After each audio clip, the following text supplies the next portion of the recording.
أشهد أن لا إله إلا الله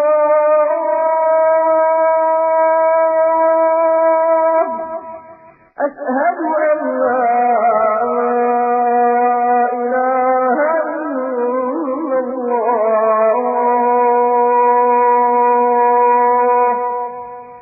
أشهد أن محمدا رسول الله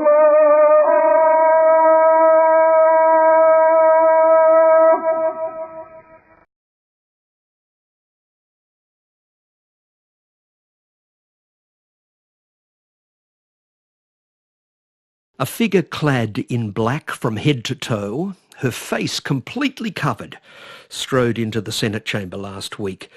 One member was even heard to gasp, "What on earth?" For 20 minutes she sat there until she got the call to ask a question.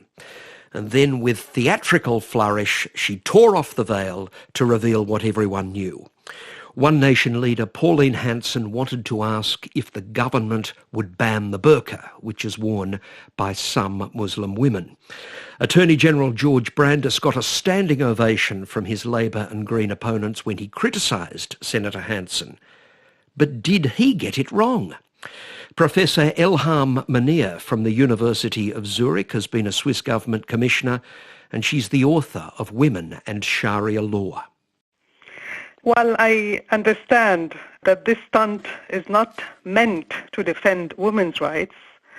It's very important that we don't lose the bigger picture just because we don't like the political ideas of her political parties. The big picture tells us that the burqa is a symbol of something bigger, and it has to do with totalitarian ideology, and one that doesn't only suppress women, it does as well spread a certain ideology that is not only anti-democratic, it's anti-human. Yeah.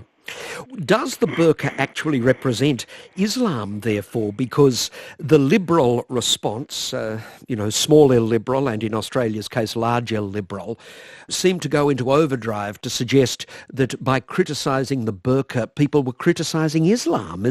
Does that seem right? I was amazed when I read that, when I actually also heard the type of discussion that took place. First of all, the burqa is not Islamic.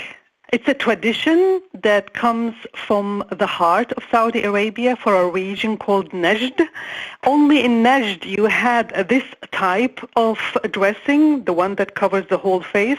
In fact, if you look closer, you will see the tradition also in very tribal societies in Nejd does not even allow the woman to show her face to her own sons. And some journalists in Saudi Arabia talk about that openly.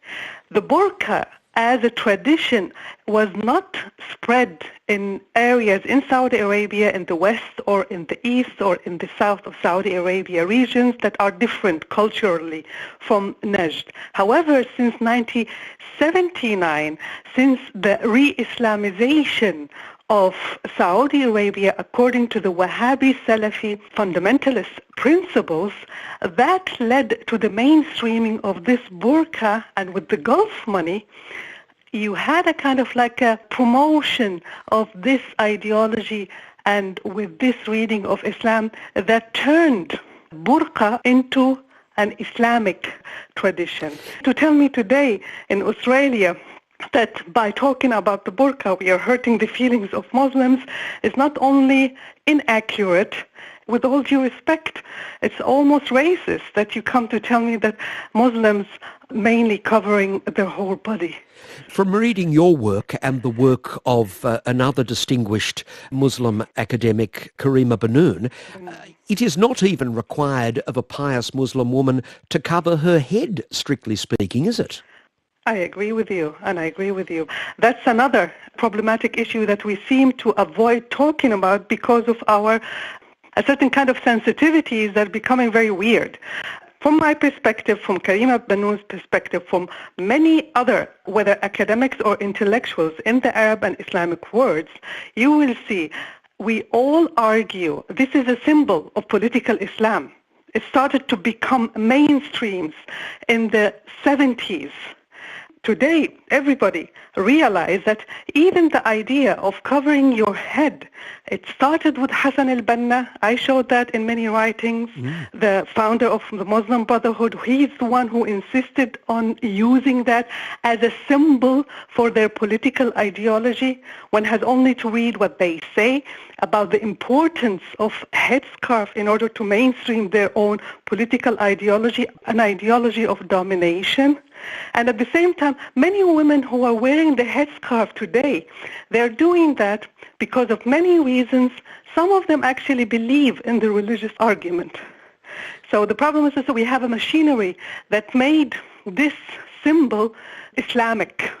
So, Elham, what do you make of statements by our Attorney General, Senator George Brandis, and by the leader of the Labor Party in the Senate? Senator Brandis said that the burqa was an important symbol of Islam as a, quote, religious garment. Senator Wong described wearing the burqa as a sincere act of faith. Well, that's the problem. I would say it's a naive statement, with all due respect. I would urge them to not look at the issue from where they are standing, where they think choice is a factor here, but to look at it from the culture that produced it, a culture that treats women as a sexualized object that has to be covered, that does not only deny her basic rights as a human being, but tells her that in order for you to go to heaven, you almost have to be a slave to your own husband. You have to read the literature of these Salafis, what they're telling the women. So what I will be basically saying, it's almost a racist kind of like perception to think that all Muslims wants to wear the burqa, or that all Muslims, in order for them to be religious, they have to cover themselves from head to toe. Yeah. I should point out, as well as being a professor in the Political Science Institute at the University of Zurich and author of Women and Sharia Law, Elham is also an official advisor to the government of Switzerland, and she's also been a consultant to many human rights organisations. We hear a lot about the possibility that women who wear the burqa and the niqab may be coerced. But let's put aside that question of coercion. If one chooses to wear the burqa and the niqab, what statement are they making? They are telling us that they have entered into a sect.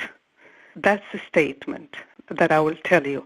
Basically, that we are part of a Salafi movement, and the Salafi Islam is telling me that in order for me to be a good woman, I have to cease to exist as a human being in the outside. But at the same time, I would tell you, those who join such sects in the beginning, they are almost brainwashed into believing that by doing that, they are fulfilling God's demands. Once they are in, they find themselves in a vicious circle where they are unable to leave, because suddenly they are tied by a network that does not allow them either to think or to leave. And then the oppression starts. And many of these women, and you have several cases, they enter and they realize that they made a big mistake, but they cannot get out. Yeah. And a cycle of violence, by the way, starts as well, given the fact that the Salafi Islam also condones violence against women and domestic violence under the banner that a husband has the right to discipline his wife physically. So we always have to look at the general picture when it comes to this ideology. What does it say? And it's not only about women. When we talk about the burqa, it's also what does it say about the whole society. It leads to segregation. It preaches a message of hatred. You only have to see the tenets. They say you have to hate the others who do not believe in our way, whether Muslims or non-Muslims. We have to hate them in our heart and in our actions. It's called a principle called al-wala wal-bara'a. So we're talking about a totalitarian ideology seeking domination, and the symbol for that is this burqa. Yeah. Well, just as we wind up, Elham, reflecting on what you've just said, if you are enthusiastic for the burqa or the niqab, what does that also say about your attitude to a society that's pluralist in a religious sense, that believes in the freedom of all religions? Well, it gives exactly the antithesis to that. It's a sign of segregation, separation, rejection to the values that we see all around us, values of tolerance and acceptance of otherness. That's the problem, from my perspective, of this symbol, because the burqa, while it tells women they have to disappear, to cease to exist as a human being, they also tell them that those around them, the whole society, they are living in jahiliyyah, in a time of ignorance, and all of those who are living in the time of ignorance, they are unbelievers, and they deserve to be not only actively opposed, I'll put it this way. Yeah. And this is one way of showing that. Yeah. I wonder if Western liberals have come to fetishize Muslim women who cover their heads, so that Muslim women like yourself, like Karima Banoun, in fact like the majority of the world's Muslim population until recently, who don't cover themselves, they're seen as not authentically Muslim. Have we fetishized the covering of the head? Yes, I said that in my book, Women and Sharia Law. It's an essentialist kind of perception to Muslims. They believe a Muslim essentially has certain kind of like tenets that are unchangeable. They can't believe that a Muslim, for instance, is a person with different identities, with different attitudes. He can be or she can be liberal, conservative. No, a Muslim is religious, and religion means covering your head. If you don't cover your head, then you're not authentic. And the problem with such perception, it's not only an essentialist perception, it's inherently racist, because they, exactly like far-right groups who believe that a Muslim, every Muslim is a potential terrorist, they come on the other side and say every Muslim is religious, and therefore we have to support these poor people who need our protection, never looking at these poor people as equal to them, in fact, because as an equal, you have to respect the fact that this person can be whatever this person wants. And just finally, Elham, you're working on a new book on non-violent Islamism. We hear a lot about violent Islamism. In fact, we can't avoid it, the events this past few days in Spain. But what do you see as the challenge of non-violent Islamism? Well, the problem is that, from my perspective, just focusing on the violent side of it does not solve the problem, because the religious and ideological roots are the main roots that pave the ground for this violence. And if we just ignore the nonviolent form, which unfortunately has been mainstream as moderate Islam, we are not only complicating the problem, we are festering it. And I'm saying that right now in the book. ISIS is not my concern. We will defeat it. Military, no problem about that. But the religious and ideological roots of this violence is still mainstreamed as moderate, and that can lead to segregation of many communities living in European and North American and Australian context.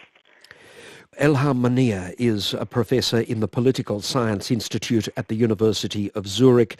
She's been a consultant to the government of Switzerland, also to NGOs and European organisations.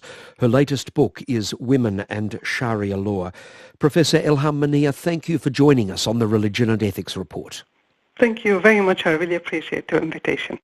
Professor Elham Manea from the University of Zurich and author of Women and Sharia Law.